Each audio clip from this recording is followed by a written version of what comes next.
Tu as déjà ressenti cette sensation. Tu sais exactement de quoi je parle. Tu es dans une discussion, tu as tous les arguments, tu sais que tu as raison et pourtant quelque chose t'échappe.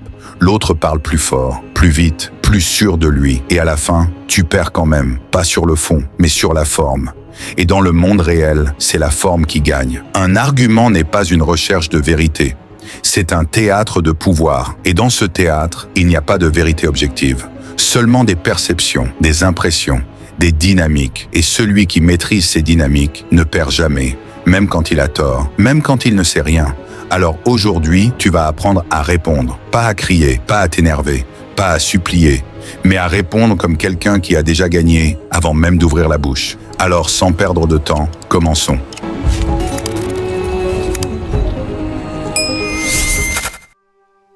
Avant toute chose, commence par comprendre quelque chose d'essentiel sur toi-même.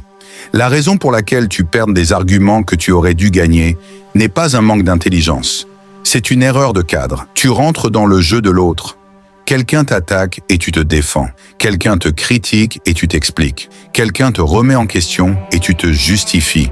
Et à chaque fois que tu fais ça, tu acceptes implicitement les règles qu'il a posées.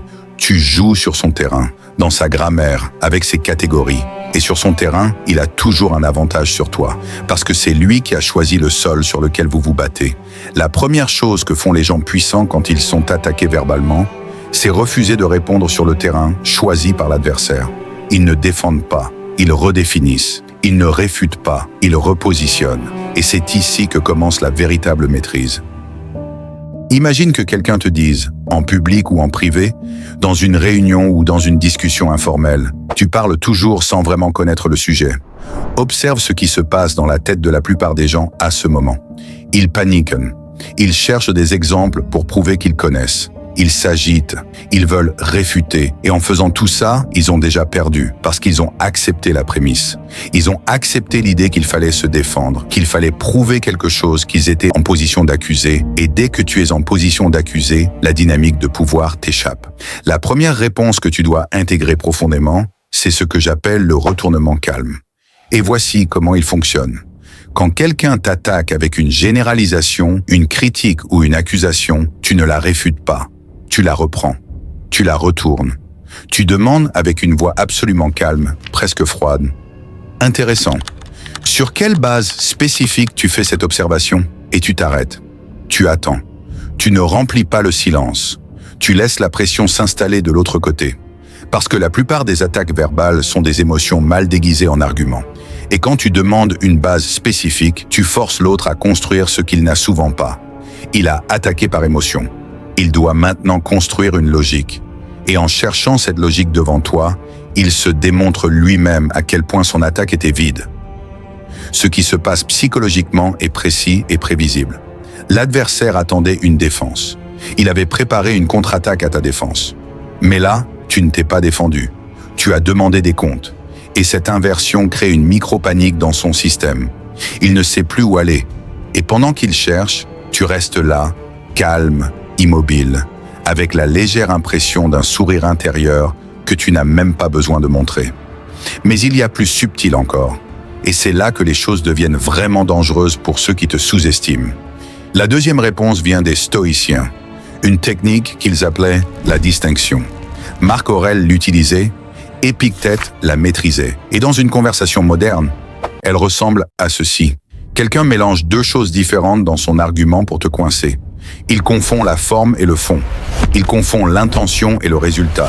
Il confond la personne et l'acte.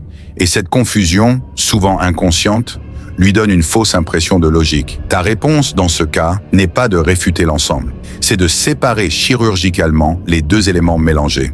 Tu dis, avec une précision froide, tu mélanges deux choses distinctes ici. Parlons-en séparément. Et tu poses l'une, tu la démantèles, puis tu poses l'autre, et tu la démantèles aussi.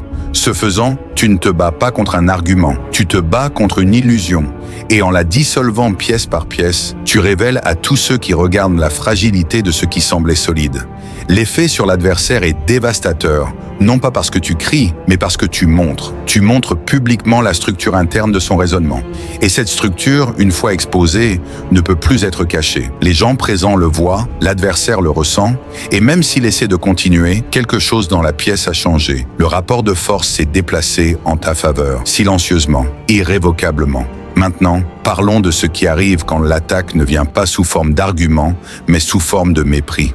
Parce que c'est l'une des formes les plus communes et les plus insidieuses. Quelqu'un ne dit pas que tu as tort. Il dit, avec un sourire en coin ou un ton condescendant, quelque chose qui insinue que tu n'es pas à la hauteur, que tu es naïf, que tu ne comprends pas, que tu es hors sujet. Et là, la plupart des gens réagissent à l'insulte implicite plutôt qu'à la substance. Ils deviennent défensifs ou ils deviennent agressifs. Et dans les deux cas, ils ont perdu le contrôle de leur état intérieur. Et perdre le contrôle de son état intérieur dans une confrontation verbale, c'est comme perdre le volant sur une route à grande vitesse. La troisième réponse est celle qui résout cette situation. Je l'appelle l'indifférence froide active. Et c'est l'une des réponses les plus puissantes qui existent. Justement parce qu'elle est contre-intuitive. Tu ne réponds pas à l'émotion. Tu ne réponds pas au mépris. Tu ignores complètement la couche émotionnelle. Et tu traites uniquement la couche logique, si tant est qu'il y en ait une. Tu dis, avec une tranquillité absolue, intéressant point de vue, voici ce que les faits montrent. Et tu continues, comme si le mépris n'avait jamais existé, comme s'il était tellement sous ton niveau qu'il ne méritait pas même une réaction. Ce qui se passe dans l'esprit de l'adversaire à ce moment est fascinant. Il attendait une réaction émotionnelle. Il avait besoin de cette réaction pour valider son comportement et pour prendre le dessus, mais tu ne lui as rien donné. Et ce vide qu'il ressent est profondément déstabilisant. Parce que le mépris ne fonctionne que quand il est reçu. Quand tu ne le reçois pas, il retombe sur celui qui l'a envoyé. Et l'adversaire se retrouve seul avec son mépris, dans un silence qui l'expose bien plus que n'importe quelle contre-attaque que tu aurais pu faire. Mais attention, l'indifférence froide active n'est pas de la passivité. Ce n'est pas de la faiblesse déguisée, c'est une discipline intérieure d'une intensité rare. Tu dois avoir développé suffisamment de stabilité interne pour ne pas réagir à ce qui te touche. Et ça demande du travail, du vrai travail, pas de la lecture, du travail sur soi, sur ses propres déclencheurs émotionnels, sur ses propres zones de fragilité. Parce que si tu as des zones non résolues, l'adversaire habile les trouvera et il appuiera dessus et tu réagiras et tu auras perdu. Les stoïciens avaient un principe central. Ce n'est pas ce qui arrive qui te perturbe, mais l'opinion que tu en as. Et dans un contexte de confrontation verbale, cette vérité prend une dimension quasi militaire. Si quelqu'un peut te faire ressentir une honte, une colère, une peur en quelques mots, il te contrôle. Si rien de ce qu'il dit ne peut t'atteindre parce que tu as traité tes propres nœuds intérieurs, alors tu es libre. Et la liberté dans un échange de pouvoir est le plus grand avantage possible. Continuons, parce que nous n'avons pas encore atteint le cœur de ce que je veux te transmettre. Il y a une technique que j'ai observée chez les personnes véritablement puissantes. Non pas en termes de statut social, mais en termes de présence mentale. La quatrième réponse, je l'appelle le miroir stratégique. Et voici comment elle fonctionne dans la pratique. Quand quelqu'un formule un argument qui semble convaincant en surface, mais qui repose sur une prémisse discutable, tu ne l'attaques pas directement. Tu le reformules, mot pour mot ou presque, mais légèrement amplifié, légèrement poussé vers son extrémité logique. Et tu attends de voir si lui-même supporte cette amplification. Par exemple, quelqu'un dit « Les gens qui réussissent travaillent plus dur que les autres ». Au lieu de réfuter, tu réfléchis à voix haute, lentement. Donc si je comprends bien, tu dis que le niveau de succès est directement proportionnel à la quantité de travail fourni, sans exception. Et là, tu regardes. Parce que dans 90% des cas, la personne va immédiatement commencer à nuancer. Elle va dire « Non, c'est pas exactement ça ». Et à ce moment précis, c'est elle qui démontre son propre argument, pas toi, elle. Et cette dynamique est extraordinairement puissante parce qu'elle déplace la responsabilité de la contradiction sur l'adversaire lui-même. Tu n'as pas réfuté, tu as juste éclairé, tu as juste tenu le miroir. Et ce qu'il a vu dedans, c'est la fragilité de ce qu'il pensait solide. Maintenant, voici quelque chose que beaucoup de gens ne voient pas. Quelque chose de subtil qui change radicalement la dynamique de n'importe quel échange. C'est la question de la légitimité. Dans tout débat, dans toute confrontation verbale, il y a une question implicite qui circule dans l'air et que personne ne formule jamais ouvertement. Qui est légitime pour parler de ça? Et cette légitimité n'est pas accordée en fonction de la vérité. Elle est accordée en fonction des signaux que tu envoies, en fonction de ta posture, de ton rythme, de ton absence de besoin de prouver. Ceux qui ont besoin de prouver quelque chose le projettent dans leurs mots. Ils parlent trop vite, ils ajoutent trop de détails, ils surexpliquent. Et cette surexplication, dans l'esprit de l'interlocuteur, génère un signal paradoxal. Si cette personne a besoin de temps justifié, c'est peut-être qu'elle n'est pas si sûre. Alors que quelqu'un qui parle moins, qui pose ses mots avec précision, qui laisse des silences, qui ne cherche pas à convaincre mais à exposer, cette personne irradie une autorité naturelle qui précède même le contenu de ce qu'il dit. Et c'est ici qu'entre en jeu la cinquième réponse, celle que j'appelle la réduction à l'essentiel. Quand quelqu'un construit un argument complexe, avec beaucoup de données, beaucoup de références, beaucoup de détails, l'instinct de la plupart des gens est d'essayer de réfuter point par point. Et c'est une erreur stratégique majeure.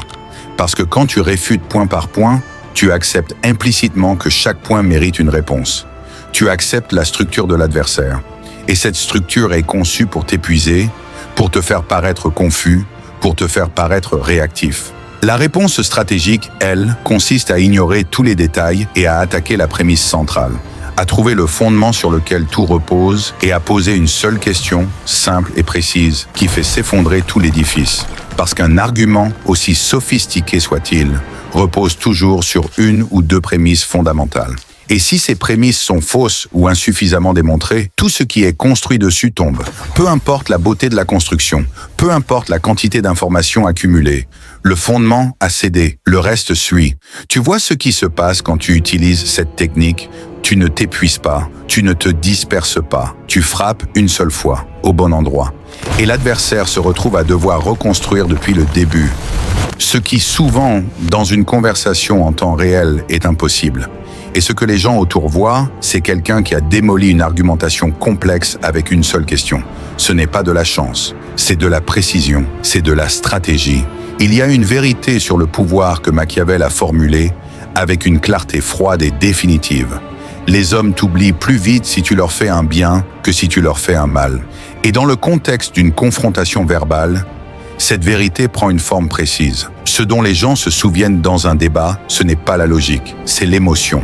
Ce n'est pas qui avait raison, c'est qui les a fait ressentir quelque chose. Et ce quelque chose peut être de l'admiration, de la crainte, du respect ou même un malaise fascinant. La sixième réponse s'appuie directement sur ce principe. Elle utilise ce que j'appelle le retournement de cadre narratif. Et voici ce que ça signifie concrètement. Chaque argument, chaque attaque verbale, chaque critique existe dans un cadre implicite. Un cadre est simplement la manière dont une situation est présentée, l'angle sous lequel on la voit. Et la plupart des gens répondent à l'intérieur du cadre qu'on leur impose. Ils argumentent à l'intérieur de la narration de l'adversaire. Ce faisant, ils se battent sur son territoire. Le retournement de cadre consiste à sortir de cette narration et à en créer une autre. Tu ne disputes pas les faits, tu changes la signification des faits. Et cette distinction est fondamentale. Par exemple, quelqu'un dit dans un contexte professionnel « Ce projet a échoué à cause de ta gestion ». La réponse ordinaire est de défendre sa gestion, de citer des exemples, de pointer d'autres facteurs. Mais la réponse extraordinaire, celle qui change le cadre, c'est de dire « Ce projet nous a appris quelque chose que nous n'aurions pas pu apprendre autrement. Et ce que j'en ai extrait va changer notre approche sur les prochains. » Tu n'as pas nié l'échec, tu n'as pas défendu ta gestion. Tu as redéfini la signification de l'événement entier. Et dans ce nouveau cadre, tu n'es plus l'accusé. Tu es celui qui transforme les situations difficiles en leçons stratégiques. Et c'est un personnage que les gens admirent, même malgré eux. Ce qui se passe psychologiquement dans l'esprit de l'adversaire à ce moment est fascinant. Il cherchait un combat, il cherchait une défense qu'il pouvait attaquer à nouveau. Mais tu n'as pas offert de combat, tu as offert une narration différente. Et soit il accepte cette narration, ce qui signifie qu'il a perdu le contrôle du cadre, soit il insiste sur la sienne, mais maintenant il paraît petit à côté de quelqu'un qui pense déjà en termes d'avenir et de transformation. Maintenant, reste avec moi, parce qu'on entre dans quelque chose d'encore plus profond. Il y a une erreur que font même les gens intelligents dans une confrontation verbale. Une erreur qui leur coûte des positions, des opportunités, des réputations. Et cette erreur, c'est de chercher à avoir le dernier mot. Beaucoup de gens pensent que dans un débat, c'est celui qui parle en dernier qui gagne, que la conclusion finale appartient au vainqueur. Mais c'est faux, ce qui compte n'est pas le dernier mot, c'est la dernière impression. Et ces deux choses sont radicalement différentes. La septième réponse est ce que j'appelle le silence calculé. Et c'est peut-être la plus difficile à maîtriser parce qu'elle va à l'encontre de tout ce que l'instinct commande dans un moment de tension. Quand l'adversaire finit de parler, quand il a livré son argument, son attaque, sa critique, la chose la plus puissante que tu puisses faire parfois n'est pas de répondre immédiatement, c'est de faire une pause. Pas une pause hésitante, pas une pause qui trahit la recherche d'une réponse, une pause délibérée, choisie, contrôlée. Une pause qui dit, sans dire que ce que tu viens d'entendre méritait peut-être une réponse, mais que tu n'es pas sûr que cette réponse soit nécessaire. Ce silence fait quelque chose de précis à l'adversaire. Il le force à remplir le vide. Et dans ce remplissage, souvent, il surexplique, il se répète, il commence à douter de lui-même. Il ajoute des éléments qu'il n'avait pas prévu d'ajouter. Et en ajoutant, il affaiblit. Il montre son besoin que tu répondes. Il montre que ton silence le dérange. Et ce dérangement est lui-même un signal de pouvoir que tout le monde autour de toi capte, même inconsciemment. Et quand tu finis par répondre, après cette pause, peu importe ce que tu le dis depuis une position de calme absolu. Depuis une position qui dit « Je n'avais pas besoin de te répondre tout de suite. Je n'avais pas peur de ton argument. Je l'ai simplement examiné. Et maintenant, voici ce que j'ai à dire. » Et cette posture seule crée une autorité que les mots ne peuvent pas entièrement expliquer.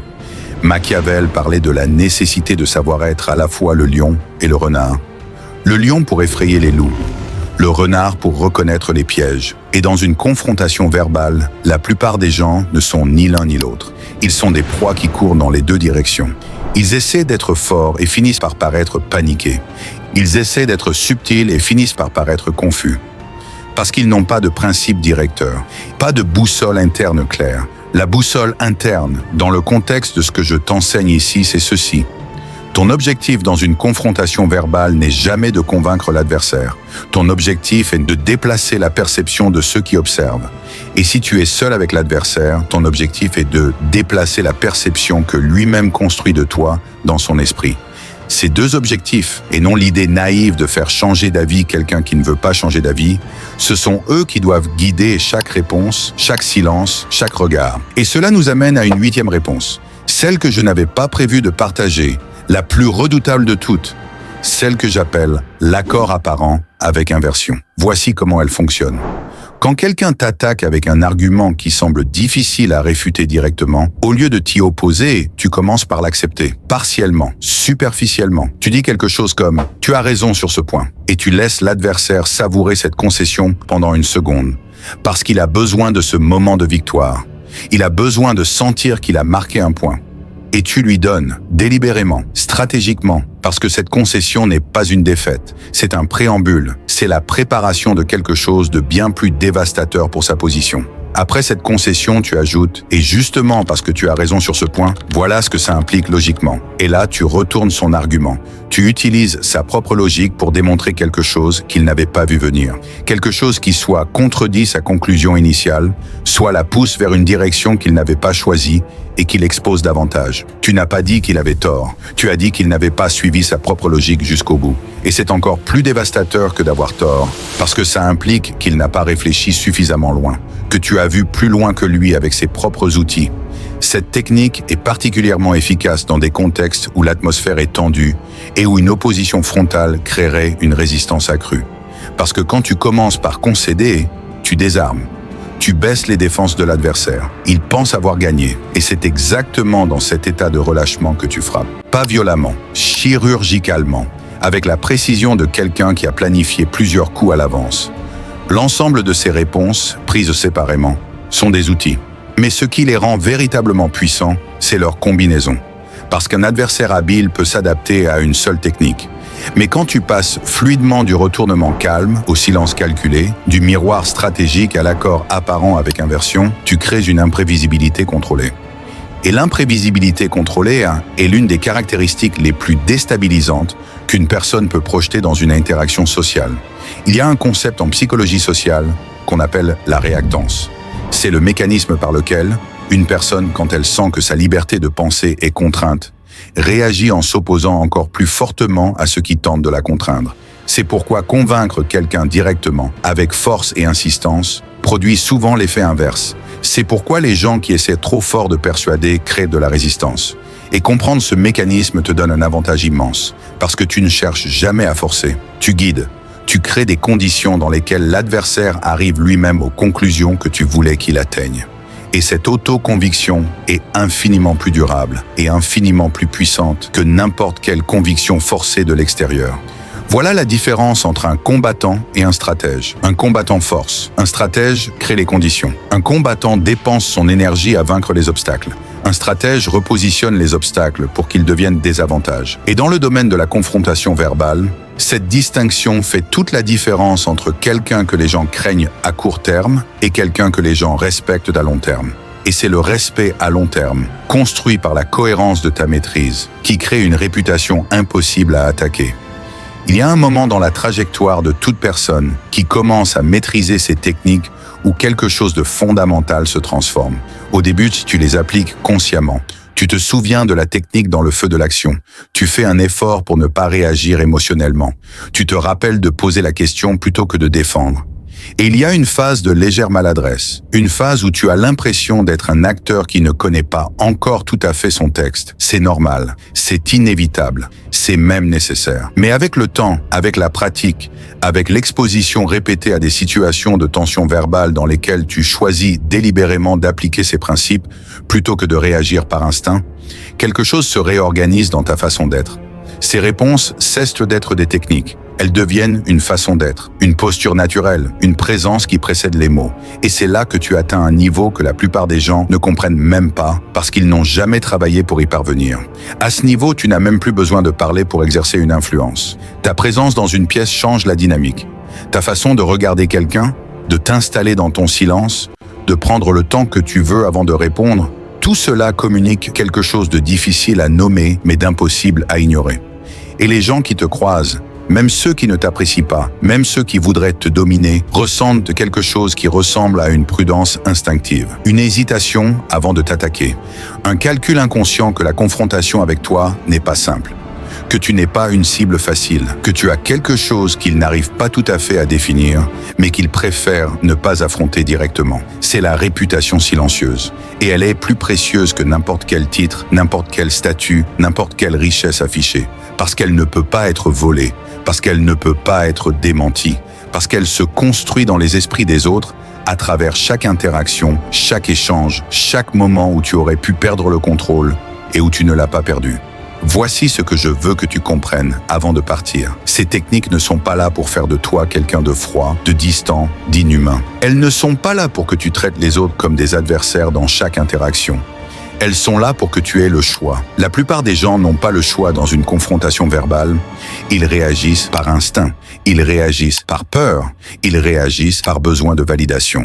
Et cette absence de choix les rend prévisibles. Et le prévisible est toujours vulnérable. Toi, à partir d'aujourd'hui, tu as le choix. Tu sais comment retourner une attaque. Tu sais comment dissoudre un argument complexe en trouvant sa faille fondamentale.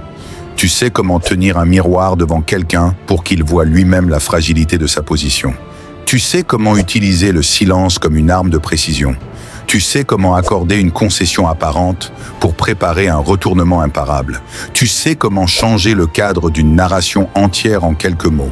Et tu sais surtout que ce n'est pas la colère qui impressionne. Ce n'est pas l'insistance qui convainc. C'est le calme, c'est la précision, c'est la maîtrise. Et cette maîtrise ne s'arrête pas à la confrontation verbale. Elle déborde dans toutes les dimensions de ta vie. Dans tes négociations, dans tes relations, dans ta façon de te positionner professionnellement, dans la manière dont tu traverses les crises sans te désintégrer. Parce qu'une fois que tu as appris à ne pas réagir par instinct dans une confrontation directe, tu as appris quelque chose de bien plus large. Tu as appris à gouverner toi-même. Et celui qui se gouverne lui-même peut gouverner n'importe quelle situation.